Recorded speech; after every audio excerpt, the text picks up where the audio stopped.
One of the commonest disease that we encounter in our surgical practice in our chamber is gallstone problems. And each and every person has so many questions to ask. Now, we cannot answer sometimes all the questions in the chamber in that period of time. So what I've decided is I've collected all these questionnaires, and today I'm going to do a questionnaire session on gallstone disease. Hello there, I'm Dr. Purnendu Roy. I'm a laparoscopic surgeon in Genesis Hospital, Koshba, Kolkata. So if we take it from the beginning, the first question that is normally asked, what are gallstones? Now, gallstones are solid material that forms inside your gallbladder, which is a pear-shaped organ just below your liver. Next question comes that what do gallbladder usually do? What is its function? Now, gallbladder is basically a storage organ. Liver produces bile, which is a liquid, which is a mixture of cholesterol, sodium taurocholate, sodium glycocolate, all the bile pigments, and this bile comes from the liver, gets into the gallbladder, and it is stored here. And when food comes into the stomach, the gallbladder contracts to pump this bile through the bile duct into the duodenum where the digestion process takes place. The next question is, then why are these stones forming?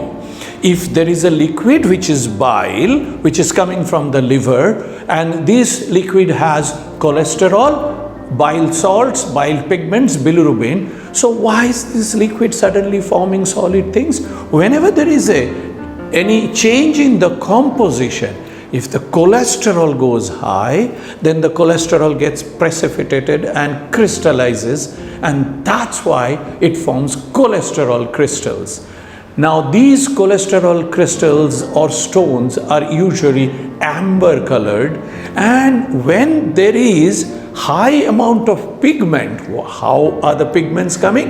Because whenever there are breakdown of red cells, the red blood cells, when they break down, the hemoglobin breaks down and forms pigment, and these also sometimes precipitate and form stone, and these stones are black in color. So how many types of gallstones are there? One, cholesterol stones, the other is pigment stones, and sometimes they also form a third type called mixed stones. It's a mixture of cholesterol and pigment. The next thing that is usually asked is, how common is this gallstone? Is it a very rare thing that the patient has developed? In India, the prevalence rate is 3 to 5% of the population, usually seen above the age of 40. But in children nowadays, more and more stone is being seen.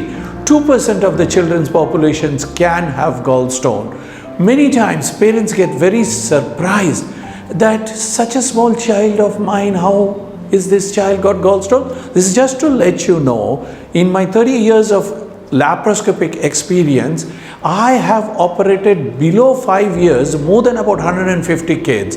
The youngest that I have operated is 2.5 years old, and I have seen up to 11 months old baby gallstone, and you will be shocked to hear how early it can form. We have got ultrasound picture where mother is 6 months pregnant, and inside the uterus, that 6-month-old little baby, that little baby has already formed gallstones. So what's the message from this? If a child keeps complaining of stomachache, and don't ignore this, get an ultrasound done, because a 1-year-old, 2-year-old child can also have gallstone. Among children, it's actually a higher incidence in obese kids. 5% of obese children may suffer from gallstone disease. The next common question that is usually asked, that how does gallstone affect the patient? Now, the patient wants to know that how will I know that, or when to come to a doctor? A large number of gallstone now is detected completely asymptomatic. There is no symptom. They are diagnosed on routine health checkup, or when a person is going for some other test and done ultrasound, and incidentally there is a stone which is detected and it is got no symptom at all. We will come to that about what should be the management of that. So what are the symptoms that can present with?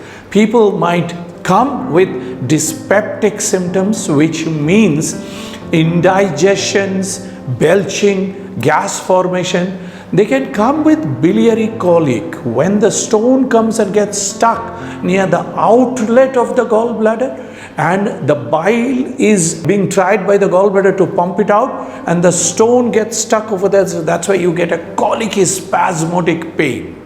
The next thing that can happen, if this gallbladder, if it gets infected, if the stone is infected inside or the bile is infected, then the patient will develop fever, and the patient will have symptoms of biliary infection, which is also called cholangitis. In fact, there is a beautiful saying by Lord Moynihan. He said, gallstones are the tombstones erected in the memory of the organism dying in it, which means there are bacteria and there is infection of the gallbladder, and these bacteria die and they form the nidus to form the stones. What are the dangers? Because many patients ask, what if I don't do the treatment? I have no symptoms, nothing. So there are complications which may arise out of the gallstone. We don't treat gallstones, for that matter any disease, just because there is pain or symptoms. We treat a disease or we do a surgery because of the potential risk that it carries. If the stone slips out of the gallbladder and gets stuck in the bile duct, then the outflow is obstructed. That's called obstructive jaundice. And then the back pressure goes up, it fills up the liver, biliary trees are dilated, and that can damage and cause liver disease. And in long term, such obstruction, one can form biliary cirrhosis. And if this bile duct is obstructed, bile cannot go into the intestine, so there won't be digestion of fat, because bile is necessary to break down fatty food, and the patients will come out with a condition called steatorrhea, where the stool is very fatty content, high content, because they are not digested. Next, bile, that is that bilirubin, gives a yellow tinge in the color. So when it is obstructed, then the stool becomes white because bile hasn't reached there, and eyes become yellow, pigmented, the white part, and the urine becomes yellow, and that's what is obstructive jaundice.